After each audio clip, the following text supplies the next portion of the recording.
For several years, I've been coming to the floor giving speeches which some of the staff here can repeat for you because they've heard them so often, about the for-profit colleges and universities in America.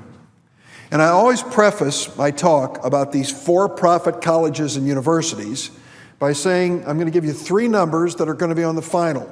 So get out your pen and paper, students. This is going to be on the final. 10% of high school graduates go to for-profit colleges and universities. Who are the for-profits? The biggest one, University of Phoenix, Kaplan University, DeVry University, and many others that I'll mention. 10% of high school students go to these colleges and universities that are run for profit. How do they find them? They can't avoid them. Ask a high school student when the last time was that they logged in on the internet with the word college or university if they weren't inundated with ads to go to for-profit schools. They're on billboards, they're on television, they're everywhere. So 10% of kids go to these schools. First question on the final. The second question, what percentage of federal aid to education goes to for-profit colleges and universities? The answer, 20. 20% of federal aid to education. Why so much? 10% of the students, 20% of the federal aid? These schools aren't cheap. They charge a lot of money. Students have to borrow a lot more money to go to school. So the federal aid to education, which includes student loans through for-profit schools, 20%. 10% of the students, 20% of the federal aid to education. But here is the important number, 44. 44% of all the student loan defaults in the United States are students at for-profit colleges and universities. Why? Well, there are two reasons, maybe more, but two that are obvious. They accept everyone. If you are a low-income student, particularly a minority student, they can't wait to bring you in the door. Why? Because you automatically qualify for about $5,000 in Pell Grants that the school can get right away, and you automatically qualify for college loans because your family doesn't have a lot of money. So those are the great opportunity students, low-income students. What happens to those students? They start in these schools, they sign up and pay into the schools what they can afford. They take their grant money and give them to the schools, then they sign up for student loans and they start their classes. And then they find for a variety of reasons they can't continue. Maybe they're not ready for college. Maybe, just maybe, they start adding up all the loans that they've taken out and say, I've got to stop, it's getting too much. Because the indebtedness of students coming out of for-profit colleges and universities is twice what it is for those who go to public universities. It's a very expensive undertaking. And then there's the other category, those who finally finish at these for-profit colleges and universities. One of them was in a press conference with me last Monday in Chicago. A sweet young girl, a young woman, who was born in West Virginia, raised in Eastern Kentucky, moved to Chicago, went to Everest College in Chicago, a for-profit school owned by Corinthian Colleges. She didn't quite finish, but she spent several years there, and then she learned something. After she went out looking for a job, the employers would look at it and say, Corinthian, that's not a real college. Why did you go there? Don't put that on your resume. Stop putting on your resume that you went to a Corinthian college because it makes you look bad. Here she is in debt, $20,000 to this for-profit college, and her employers are saying, stop putting that on your resume. It's not a real college. This poor young woman, now in city colleges, is trying at a very young age to put it back together again. So that's where we start. For-profit colleges and universities, 10% of the high school students, 20% of the federal aid to education, 44% of all the student loan defaults. I've been giving this speech on the floor here literally for years, saying something's wrong. Why are we accrediting these schools that have such dismal records? Why are we looking the other way when the students who go to these schools have such massive debt and can't pay back their student loans? When are we going to wake up as a federal government and stop shoveling hundreds of millions and billions of dollars at this industry? For-profit colleges and universities, federal aid to education, if it were a separate line item in the federal budget, it would be the 9th largest federal agency. That's how much money we send to these people. These are for-profit, private sector baloney. Their revenues, 80 to 95% of their revenues come right from the Treasury.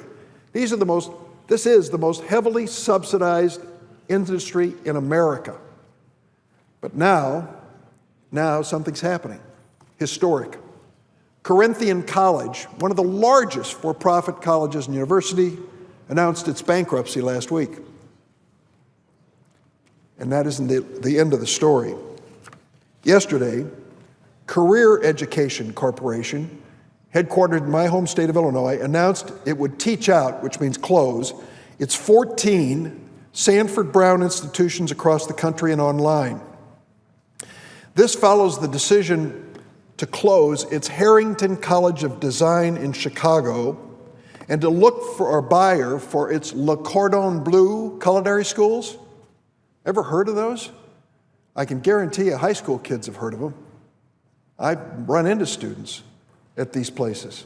Harrington College of Design, I cannot tell you how many students went there, took out the loans, and found out it was worthless, and then contacted my office and said, what are we supposed to do next? I can't tell you, I had a hearing on for-profit colleges and universities in Chicago, and there were students from these for-profit colleges picketing, Durbin is unfair. And I went out to the students and I said, where do you go to school? And this one of them said, I go to the Institute of Art of Chicago. Now there is a Chicago Art Institute, but this play on words turned out to be significant. And I said, what are you studying there? I'm going to be a super chef. Oh, really? Well, how much is it going to cost you to take the culinary courses to be a super chef? $54,000 in tuition. To be a chef? And I've asked the major restaurants in Chicago, they don't even want to see those degrees. They don't look for them. They don't value them. These poor kids, these young men and women who watch these cooking shows on TV and get all caught up in it and say, that's for me, end up getting suckered into these schools. Le Cordon Bleu is another one. Doesn't that sound great? I think my wife has a cookbook that says Le Cordon Bleu on it. And the students quickly sign up for this French-sounding culinary school, get deeply in debt and in trouble. Now they're in more trouble because Le Cordon Bleu is in the process of going out of business.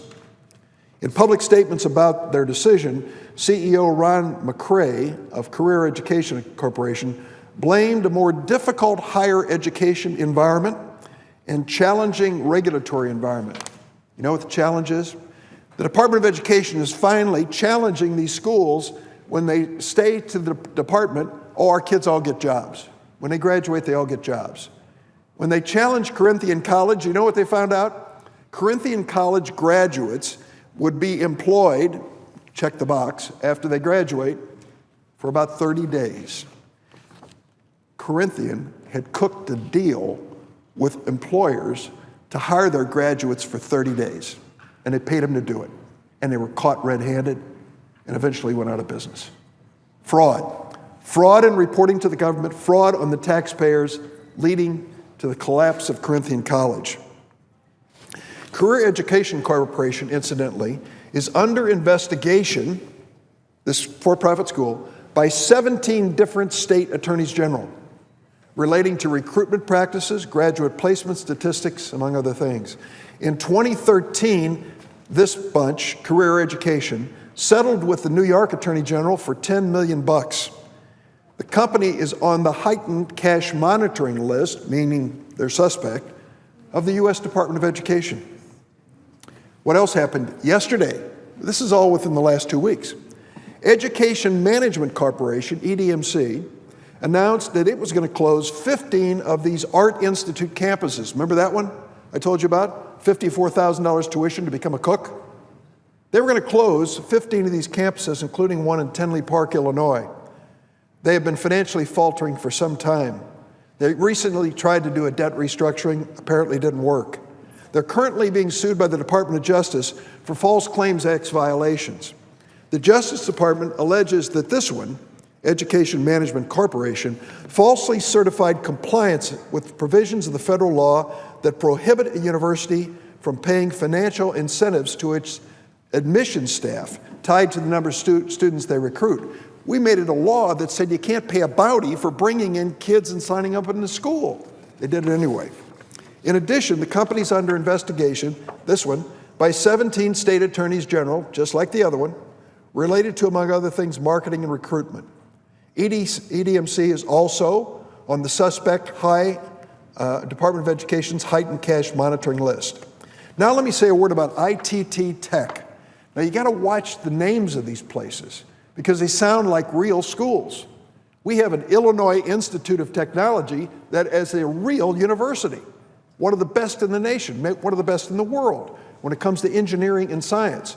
So along comes a for-profit school and makes a little change. It isn't IIT, it's ITT Tech, hoping the students won't catch it. They're another company under heavy scrutiny.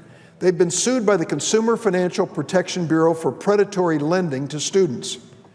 The Consumer Financial Protection Bureau alleges that ITT pushed students into high-cost private loans that they knew were going to end in default. Many of these students were still eligible for government loans at low interest rates and good terms, and these schools didn't care. They pushed them into private loans with high interest rates. You know how high the interest rates on the student loans were for private lenders to these kids at ITT Tech? How about 16.25%? Think about that for a minute. At a time when the interest rates in our country are at rock bottom, these kids were paying 16% to the lenders for private loans. Oh, there's something else you should know. Unlike virtually any other loan that you take out in America, student loans are not dischargeable in bankruptcy. No matter how deep a hole these kids get into, and their families, no matter how deep the hole, if they go bankrupt over student loans, they can't discharge them in bankruptcy. Student loans follow you to the grave. That's what these kids at age 19 and 20 are getting into. And sadly, these for-profit schools are dragging them in that direction. The Consumer Financial Protection Bureau believes ITT misrepresented the basics, how often you can get a job, the quality of your diploma. Does it sound familiar? It's a recurring theme in this industry.